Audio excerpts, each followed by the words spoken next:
Ladies and gentlemen, please take your seats. You know, at the end of the day, it really does all come down to the music, that beautiful, beautiful music. And if you're within the sound of my voice, that must mean you're in the seats with once more. As always, my name is Dave Voigt, and I'm the host of this podcast where we sit down with a wide-ranging variety of industry professionals and pick their brain about, I don't know, state of the industry, influences, how they got started, a whole bunch of stuff in a light and conversational fashion. And if you like how we do things around here, because, you know, you're listening right now, so, I mean, I've got to assume that you do, you can find us over basically wherever you get your podcasts. Apple, Spotify, Amazon, Google.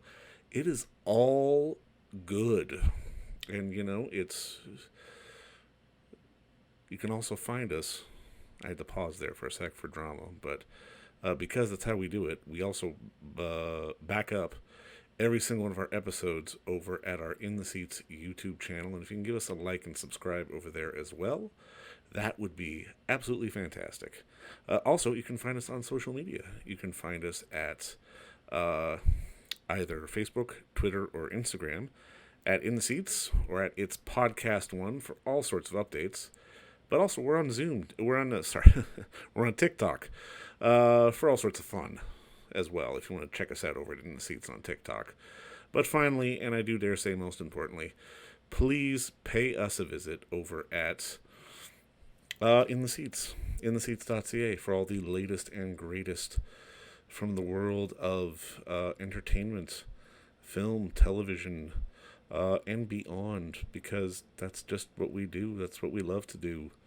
And we love talking about it, and we love it when you come read about it. So please do us the kindness of paying us and our hardworking team a visit, because God knows we will appreciate it. On this episode, we got an interesting one. We are going into some Apple TV and a new series that is streaming there now. It is called 1971, the year that music changed everything. And we are talking with music supervisor Iain Cooke about just the programming for the like sort of the job of being a music supervisor and how you program and sort of really having to dig through all this stuff. And it's if you're a music fan, it's a great show, and it's a fantastic series, which I do recommend you check out. And I hope you enjoy our talk with Iain, because you know, 1971 was the year that music changed everything, and I mean, there was so much good stuff in that year. And if you have Apple Plus, I do recommend you go check it out. But check out our talk with Iain first. It's a good one. Well, I mean, first off, like I said, thank you for the time. I absolutely, I got a kick out of the show. And I mean, I think for me, my first question is because, I mean, obviously when you see projects like this, there's going to be songs that you expect, but there were so many songs I didn't expect. Like, walk me through the initial process of, I guess, making that master list and starting to whittle down the choices to fit the narrative of the series that you guys were trying to tell.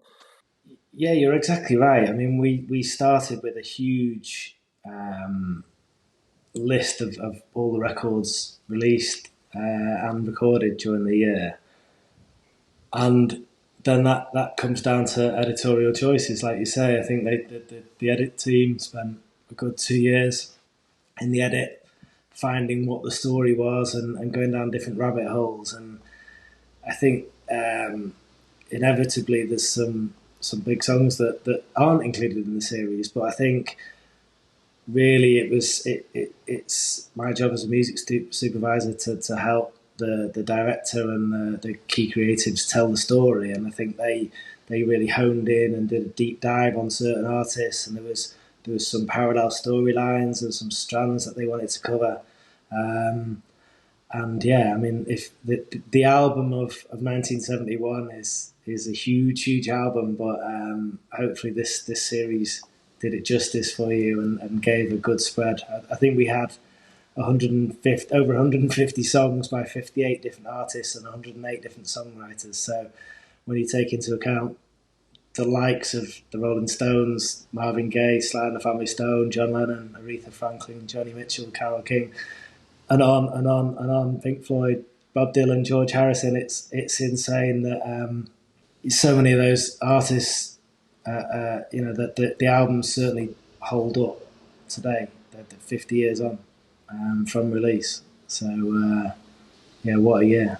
How important do you think it was for I mean, I guess maybe for the credibility of the show to have those deep cuts? Because I mean, especially I think of the cuts from Exile are definitely not the ones that I necessarily expected would be on the show. Yeah, that's a good point, but I don't think we made a conscious decision to go one way or another. Really, whether it was the hits or the deeper cuts, I think it was just what suited the narrative and the needs of the story.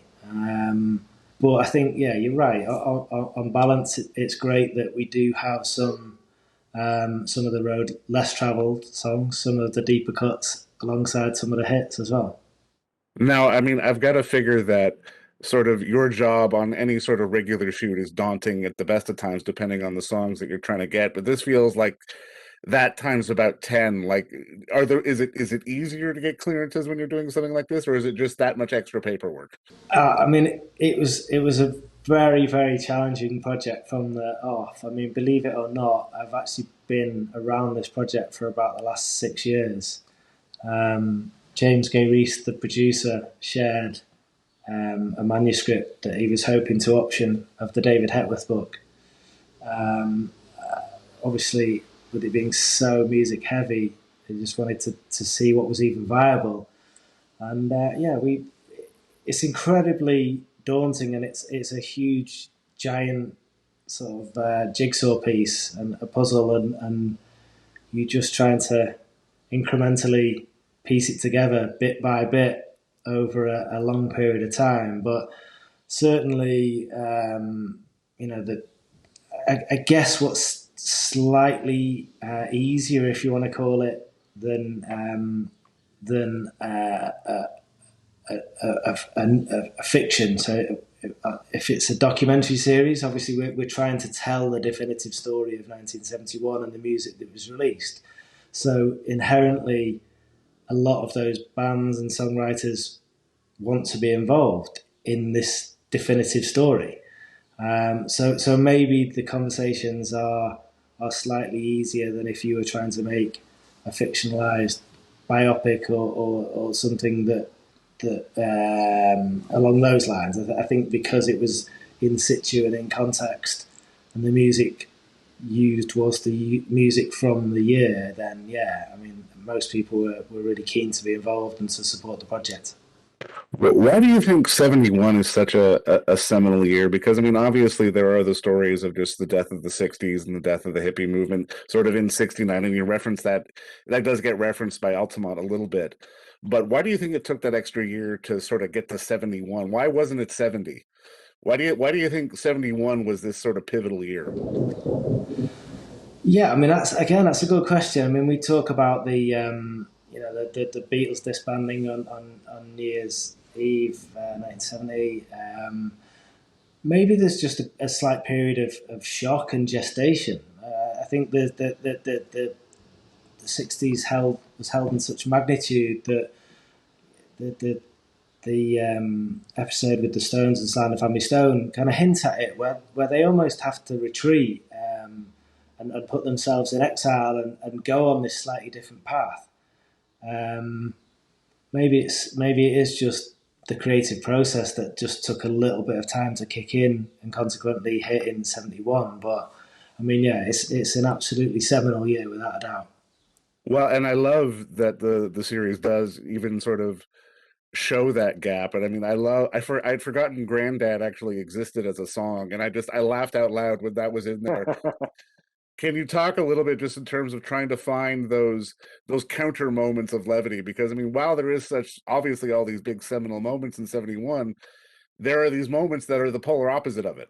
Yeah, I mean, that's a good example with Clive Dunn and Grandad. I think that maybe the Osmonds feed into that as well, where you have, I guess, frustratingly major pop hits that are not having the same political or social impact that Marvin Gaye songs are or John Lennon songs are.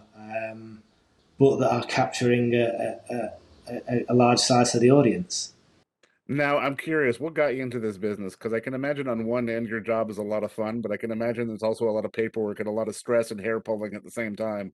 Yeah, absolutely. I mean, my background's always been music, but I've been doing music supervision for about the last 12 years, and it's an incredible job. Like you say, there's been many sleepless nights across this project, and 4 a.m. wake ups, and I'm not sure that'll stop, even though it's going to get released.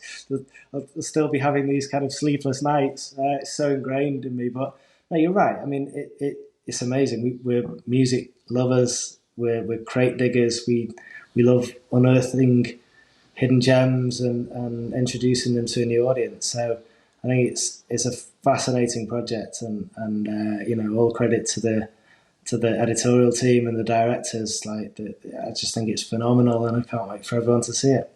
I think that's a good way to put a bow on this too, because really, this show I think really sort of magnifies sort of the real fun of the crate dig, which has kind of gotten lost in the digital age with people just scrolling their mouse and clicking and whatnot. But there's so much great stuff out there, and I really think this show is one of those things that can really help a lot of those little hidden gems sort of bubble to the top.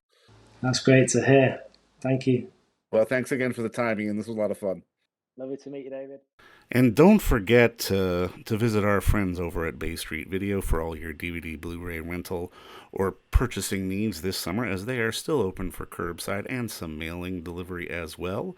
Over at 1172 Bay Street, Toronto, Ontario, Canada, you can give them a call at 416-964-9088. That's 416-964-9088.